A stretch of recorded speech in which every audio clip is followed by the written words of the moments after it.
வணக்கம் நண்பர்களே. இன்னைக்கு நம்ம சொந்த ஊரில் இருக்கோம். பூர்வீக வீடு வந்து ரினோவேஷன் பண்ணி நம்ம பங்கில் வந்து அது ரெடி பண்ணிட்டு நேற்று எலெக்ஷன் 23 ஏப்ரல் மாதம் இது.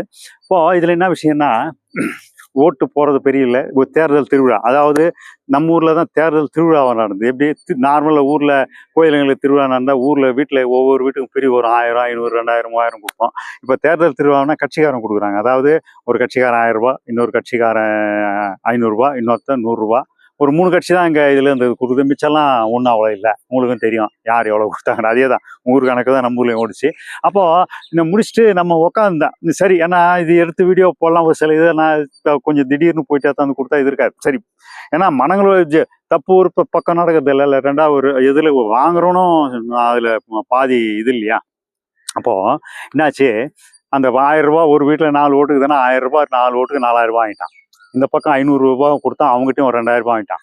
அந்த ஒரு புதுசாக வந்து அதுவும் ஒரு 100 ரூபா கொடுத்துக்கிறாங்க, அதுக்கும் ஒரு 400 வாங்கிட்டான். கேட்டேன், இப்போ எப்படிம்மா 4 பேர் இருக்கிறீங்க, எப்படி நீங்கள் இங்கேயும் வாங்கிட்டீங்க அங்கேயும் வாங்கிட்டீங்க, அப்புறம் எப்படி யாருக்கு தான் ஓட்டு போடுங்கன்னு பாரு. நியாயமா ஒரு நியாயம், ஒரு நியாயம்.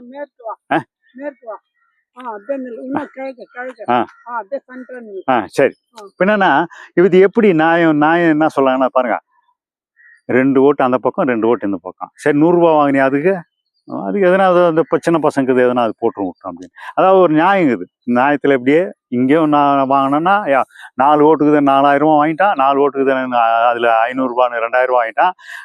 நான் 100 ரூபா கொடுத்தாங்க, அவங்களும் இது நடக்காதுன்னு தெரியும், ஆனாலும் 100 ரூபா கொடுத்தாங்க. இதில் 100 ரூபா கொடுத்துட்டு ஓட்டு 2 அப்படி ஓட்டு 2 ஓட்டு இப்படி. ஜனங்களும் அந்த மாதிரி நியாயம் பேசுகிறாங்க. அதாவது இது தப்புன்னு தெரியுது. அது எப்போ ஆரம்பிச்சதுன்னு தெரியல. அதுக்கு முன்னால் அந்த மாதிரி இருக்காது. ஜனங்களை வீட்டில் செலவு பண்ணிக்கின்னு இருக்கிறவங்கலாம் டீ குடிச்சிட்டு எல்லாம் சர்வீஸ் பண்ணுவேன். ஆனாலும் பாருங்க, இந்த நெல் இது பார்க்குறீங்க. இன்னைக்குலேருந்து நான் ஒரு சின்ன பையனாக இருக்கும்போது, ஏன்னா 60 வயசாக வேணா, அப்போது ஒரு முறை திடீர்னு ஒரு ஜீப் இன்னத்துக்கு எதுவும் தெரியல, சின்ன வயசில் அப்போ அடாது ஜீப் வந்தது. எல்லாம் அந்த இட மிஷினெல்லாம் வந்து எடை போடுறாங்க பாரு, எடை துலாபாரம் வந்தது. வீட்டுக்கு வீடு நுழைஞ்சி அந்த தலையாரிங்கெல்லாம் இருந்தாங்க. அன்றைக்கி அப்போல்லாம் 4 பேர் இருந்தாங்க தலையாரிங்கெல்லாம். எல்லாம் வீட்டுக்கு வீடு சொல்லி எல்லாம் போயிட்டு எல்லாம் அந்த நெல் இல்லைலாம் அந்த பானையில் இருந்த நெல் உரையில் இருந்த நெல், விதை நெல் எல்லாத்தையும் எடுத்து போய் எடை போட்டு துட்டு கொடுத்துட்டாங்க போல இருக்குது. அப்போ துட்டு தான் நம்மளுக்கு தெரியல, துட்டு எடுத்துட்டாங்க. ஏன்னா அன்றைக்கி பற்றாக்குறை இருந்தது. அப்புறம் பசுமை பிரச்சனைலாம் இந்த மாதிரி லூட் அடிச்சுது, இந்த மாதிரி விவசாயங்கள்லாம். இப்போ இந்த போகம் மறுபடியும் எல்லாம் உழுது பண்ணுறாங்க. கடன் அரைப்பெல்லாம் முன்ன மாதிரி கடன் தரதில்லை, சொசைட்டிலையும் எதுவும் கிடையாது. இப்போ விற்றுட்டு முன்னாடி வியாபாரி வந்தாங்க. எலெக்ஷன் அனௌன்ஸ் பண்ணுறதுக்கு முன்னாடி வியாபாரம் வந்தாங்க. வந்து அப்போ அது எப்படி தூசி தும்பு எப்படி ஈரப்பதம் இருந்தாலும் எப்படி போட்டு எடை போட்டு போய் நல்லா தான் போயிருந்தது. இப்போ அவன் வரல, எலெக்ஷன் டேட் அறிவிச்சிருந்து வராதனால அன்றைக்கி விழுந்த நெல் இன்னும் எடை போட்டு முடின்னு எதுவும் இதுக்கான எதுவும் இல்லை. இருக்கும்போது வேணும்னா பிடிங்கின்னு போயிடுவான், இல்லாத போது இந்த மாதிரி கேட்கறதுக்கு ஆள் கிடையாது. அப்போ இதுக்கெல்லாம் என்னதான் ஒரு தீர்வுன்னு கேட்டோம்னா, அது ஜனங்க இந்த மாதிரி ஓடுற வரைக்கும் தீர்வு எதுவும் கிடையாது. மற்ற ஸ்டேட்லாம் பார்த்தீங்கன்னா குடோன்லாம் 10-15 வருஷமாக கட்டின குடோன் இதெல்லாம். மற்ற அந்த காய்கறிகள் பார்த்தீங்கன்னா மறுபடியும் அந்த கோண்டல் ஒன்று வீடியோ எடுத்துருக்கு போடுறோம். பார்த்தீங்கன்னா அவ்வளோ பிரம்மாண்டமாக இருக்கும் அந்த குடோன்லாம். ஓப்பன் குடோனே, ஒரு குடோனே எப்படிங்க 200 அடி 300 அடி இருக்கும்போது, அகலம் ஒரு 40 அடி இருக்கும்போது நான் காமிச்சேன் அந்த கோண்டல் குஜராத் இதில். அது மாதிரி 33 ஷெட்டுக்கு இன்னும் இப்போ நான் இதுக்கு முன்னாடி நான் காமிக்கும் போது காலியாக இருந்தாலும் மறுபடியும் ஷெட்டு கட்டிட்டு இருக்கேன். கமிட்டி போட்டு என்னென்னா வந்து அவன் விவசாயிக்கு வேலை கிடைக்கலையா, எதனா பிடிக்கல அப்படியே போட்டால் அது இருக்கும். ஒரு 6 மாதமானாலும் அந்த விதை யாரும் இது பண்ணுறவங்க இருக்க மாட்டாங்க. ஆனால் இங்கே வந்துட்டு நிலம் இந்த மாதிரி இருக்குது. காலம் இது வந்து யூஸ் பண்ணுறது எத்தனை பேர் 1 2 3 4 5 ஒரு 300 400 மூட்டை நெல் அப்படியே இது இந்த ஒரு கிராமத்தில் ஒரு பஞ்சாயத்தில் ஒன்று இது மாதிரி ஒன்று 3-4 இருக்குது. அந்தந்த அப்படியே தேங்கிட்டு நிற்குது. இன்னும் அறுவடை ஆனமாலாம் என்ன காலம்.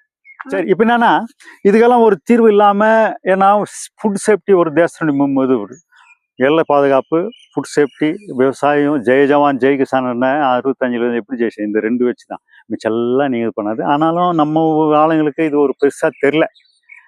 இதில் ஒன்றும் கிடையாது. நம்ம அந்த நெல்லே பயிர் பண்ணிக்கிறான்னு ஒரு சொன்னது அணுக்கப்பட்டு நெல் இப்படி பண்ணால் எப்படி, அப்புறமா ஜனங்களுக்கு எப்படி. சரி, நீ ஒரு சாதாரணமாக ஜனங்களுக்கு யோசனை பண்ணுற, ரேஷன் கார்டில் போனால் 20 ரூபா ஒரு பை 10 போனாலும் 20 கிலோ அரிசிக்கு நெல் கிடச்சிருது. ஒரு பாம் ஆயில் பாக்கெட்டு, இந்த ஹார்ட் அட்டாக் வரதுக்கான பாம் ஆயில் வந்துட்டு ஒரு சிந்தனை அவசியம் கிடையாது. ஆனாலும் இப்போ வசதி இருக்குது இல்லையா, எல்லாம் போனால் எல்லாம் ஒரு ஃப்ரீயாக கிடச்சிடுது. ஒரு 25 ரூபாயில் பாம் ஆயில் கிடக்குது, 6 கிலோ கொடுக்குது, எல்லாம் சேர்க்குது. இவ்வளோ கஷ்டப்பட்டு இவ்வளோ விஷயம் என்ன கிடச்சிது உங்களுக்கு? இது வாங்காத வாங்கிடணும், அதையும் இல்லை. அது மாதிரி ஒரு நிலம் போயின்னு நம்மளே தமிழ்நாட்டில். ஆனால் இதுக்கு நிறைய காரணங்கள் சொல்லலாம், 1 2 இல்லை.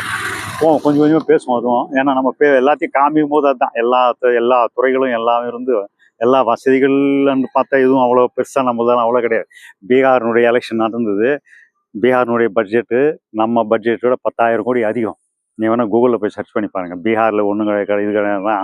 அவங்க தான் நம்ம ஊரில் இப்போ இல்லை, பஞ்சாபில் முதல்ல போனாங்க. எல்லா ஊரும் லேபர்லான்றது அங்கேருந்து கிளம்பி நிறைய ஊர் சப்ளை இதாக இருக்குது. ஆனாலும் 10,000 கோடி நம்மளை விட அதிகம்தான் பட்ஜெட்டில். அதுவும் மதுவிலக்கு பூரா அமலில் இருக்குங்க. நம்ம பட்ஜெட்டை விட நம்மளது எவ்வளோ ஃபேக்ட்ரி இருக்குது, இவ்வளோ மெடிக்கல் இருக்குது, அப்புறம் இது இருக்குது, அது இருக்குது, எல்லாம் பேசும்போது அவங்களோட 10,000 கோடி வருஷ பட்ஜெட் நம்மளது கம்மி.